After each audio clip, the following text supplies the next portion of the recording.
নমস্কার বন্ধুরা, আপনাদের সকলকে স্বাগত জানাই কানহা বাংলা ইউটিউব চ্যানেলে। ভক্তগণ, আশা করি আপনারা সকলে ভালো আছেন। আজকে আবার চলে আসলাম নতুন একটি ভিডিও নিয়ে।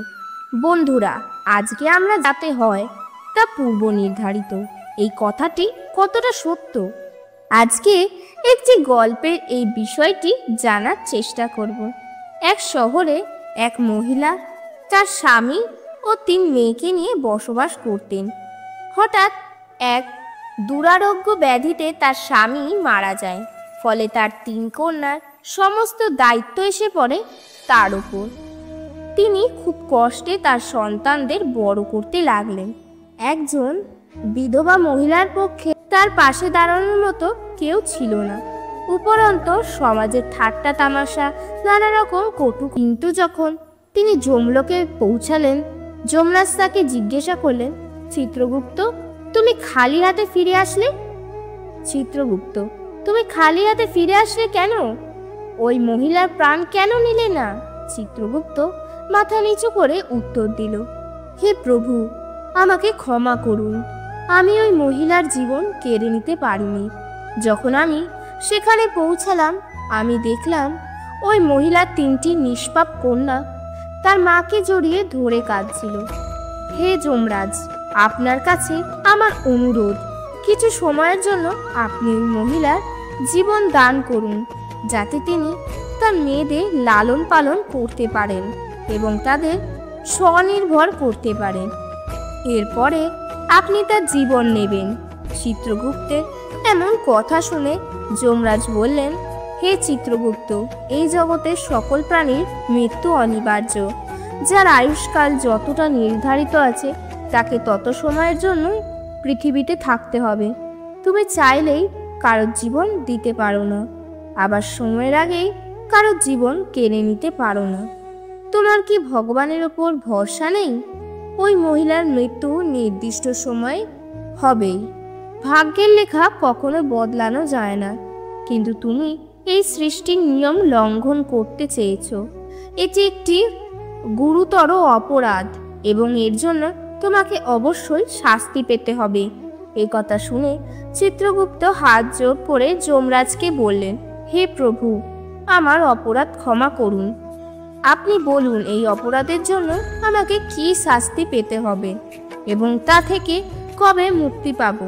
যমরাজ এবার গম্ভীর গলায় বললেন, তোমাকে পৃথিবীতে মানুষ হয়ে জন্ম নিতে হবে এবং এই অপরাধের শাস্তি ভোগ করতে হবে। কিন্তু যখন তুমি বুঝতে পারবে ভাগ্যের লেখা বদলানো যায় না, এই চেষ্টা করা মানে বোকামি, আর এই বোকামির কথা জেনে যখন তুমি 3 বার হাসবে, তখন তোমার শাস্তি শেষ হবে। এই বলে যমরাজ চিত্রগুপ্তকে পৃথিবীতে পাঠালেন। এই নশ্বর জগতের নিয়ম অনুযায়ী মানুষ যখন এখানে জন্ম নেয় তখন সে বস্ত্রহীন থাকে। চিত্রগুপ্তও তেমন নগ্ন অবস্থায় পৃথিবীতে পৌঁছালেন। তখন শীতকাল ছিল। চিত্রগুপ্ত ঠান্ডায় কাঁপতে লাগলেন। ঠিক সেই সময় সেখান দিয়ে এক দরিদ্র মুচি কিছু টাকা পয়সা নিয়ে যাচ্ছিল। চিত্রগুপ্তকে ঠান্ডায় কষ্ট পেতে দেখে নিজের সন্তানদের জন্য জামা কাপড় কিনতে ওই অর্থ দিয়ে তিনি তাকে পোশাক আর শীত বস্ত্র কিনে দিল। তখন চিত্রগুপ্ত কৃতজ্ঞতা সহকারে যাব তারও কোনো ঠিক নেই। তখন মুচি বলল, যদি তাই হয় তাহলে আমার সাথে চলো, আমি তোমাকে খাবার দেব ও কাজও দেব। এরপর মুচি চিত্রগুপ্তকে সঙ্গে করে বাড়িতে নিয়ে গেলেন। বাড়িতে পৌঁছানোর পর তার স্ত্রী দেখলেন তার স্বামী বাচ্চাদের জন্য জামা কাপড় আনার বদলে একজন অপরিচিত লোককে বাড়িতে নিয়ে এসেছে। এই দেখে তার স্ত্রী রেগে গিয়ে চিৎকার করে বলল, তুমি তো বাচ্চাদের জামা না কিনে একজন অপরিচিত লোককে কোনো আক্কেল নেই। এরপর তিনি অনেক ঝামেলা শুরু করলেন, আর এইসব দেখে মুচির জুতো বিখ্যাত হয়ে গেল। এমনকি রাজা বাদশাও তার জুতো কিনতে আসে। কোনো ভুল যেন না হয়, কোনোভাবেই এটি যেন নষ্ট না হয়। মুচি চামড়াটা চিত্রগুপ্তকে দিয়ে বলল, দেখো, এটা দিয়ে মহারাজার জন্য খুব সুন্দর একটা জুতো তৈরি করতে হবে, কোনো রকম যেন ভুল না হয়। হয় জুতো সুন্দর হলে রাজা খুব খুশি হবেন, কিন্তু কিছু ভুল হলে আমার কঠোর শাস্তি পাবো। কিন্তু চিত্রগুপ্ত এই চামড়া দিয়ে জুতো তৈরি না করে একটি চপ্পল তৈরি করলো। তা দেখে মুচি খুব রেগে গিয়ে চিত্রগুপ্তকে বলল, তোমাকে বারবার বলেছিলাম জুতো তৈরি করতে, কিন্তু তুমি কেন চপ্পল তৈরি করলে? তোমার কারণে আমার সকলে এবার শাস্তি পাবো। রাজা আমার পুরো পরিবারকে শেষ করে দেবে, আর যা কিছু হবে তা তোমার জন্য দায়ী হবে শুধুমাত্র তুমি। এই কথা শুনে চিত্রগুপ্ত জোরে জোরে হাসতে লাগলো। তা দেখে মুচি রেগে গিয়ে বলল, একে তো তুমি কাজ পণ্ড করেছো, তার ওপর আবার এইভাবে হাসছো? চিত্রগুপ্ত বললেন, আমি কেন হাসছি সময় আসলে তোমাকে বলবো। এই সময় তারা দেখলো রাজার সৈনিক জুতো আসছে। সেই দেখে লুচির হাত পা কাঁপতে লাগলো। সৈনিক তাদের কাছে এসে বললেন, লুচি, আমি কাল তোমাকে যে চামড়া দিয়ে গিয়েছিলাম তা দিয়ে তুমি তৈরি করনি তো? আমাদের রাজা মারা গেছেন, আর আমাদের নিয়ম অনুযায়ী রাজার শেষকৃত্যের সময় তাকে চামড়ার চটি পরাতে হয়। মুচি ভাই, তুমি দয়া করে ওই চামড়া দিয়ে চটি বানিয়ে দাও। এই কথা শুনে মুচির যেন দেহে প্রাণ ফিরে আসলো। তিনি চিত্রগুপ্তের কাছে ক্ষমা চেয়ে বলেন, ভাই, তুমি আমার জীবন রক্ষা করেছো, আমাকে ক্ষমা করে দিও। পরের দিন মুচির দোকানে 3 জন তরুণী এক বৃদ্ধ মহিলার সঙ্গে তাদের বিয়ের জন্য জুতো কিনতে আসে।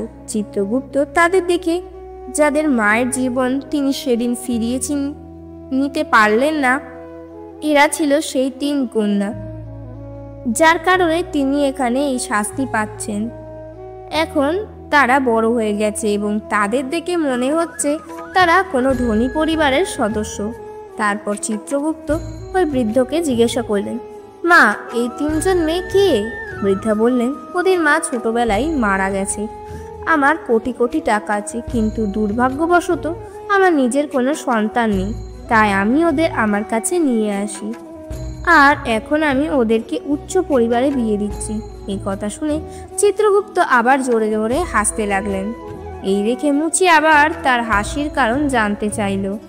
চিত্রগুপ্ত তখন তাকে নিজের পরিচয় দিয়ে বললেন, আজ তোমাকে আমার হাসির সব কারণ জানাবো। আমি যখন ভাগ বসাতে এসেছি, কিন্তু তিনি জানতেন না ঈশ্বর তোমাদের জন্য ভালো কিছু ঠিক করে রেখেছেন। আমার জন্য তোমাদের আর্থিক উন্নতি হবে এবং অন্য সংস্থান হবে। তার এই নির্বুদ্ধিতার জন্য আমি প্রথমবার হেসেছিলাম। এরপর রাজার সৈন্যরা তোমাকে চামড়া দিয়ে যায় জুতো বানাতে। সে সময় রাজা মারা যায়, কিন্তু তুমি শাস্তির ভয় জুতো বানাতে এতটাই ব্যস্ত ছিলে যে সারা রাজ্য যখন জানতো যে রাজা মারা গেছেন, অথচ সেই সময় চপ্পল বানানোটাই জরুরি ছিল। তোমার এই নির্বুদ্ধিতার কারণে আমি দ্বিতীয়বার আমার নিজ স্থানে ফিরে যাওয়ার সময় হয়ে এসেছে। আমি চলি। এই বলে চিত্রগুপ্ত অন্তর্ধান হলেন। ভক্তগণ, এই ভিডিওটি এখানেই শেষ হলো। ভিডিওটি যদি আপনাদের ভালো লেগে থাকে তাহলে অবশ্যই একটা লাইক করুন। আপনি যদি ভগবান শ্রীকৃষ্ণে ভক্ত হন তবে অবশ্যই কমেন্টে জয় শ্রীকৃষ্ণ এবং রাধে রাধে লিখুন এবং সাবস্ক্রাইব করে আমার পাশে থাকুন। দেখা হচ্ছে পরবর্তী ভিডিওতে। নিজের খেয়াল রাখুন। জয় শ্রীকৃষ্ণ, রাধে রাধে।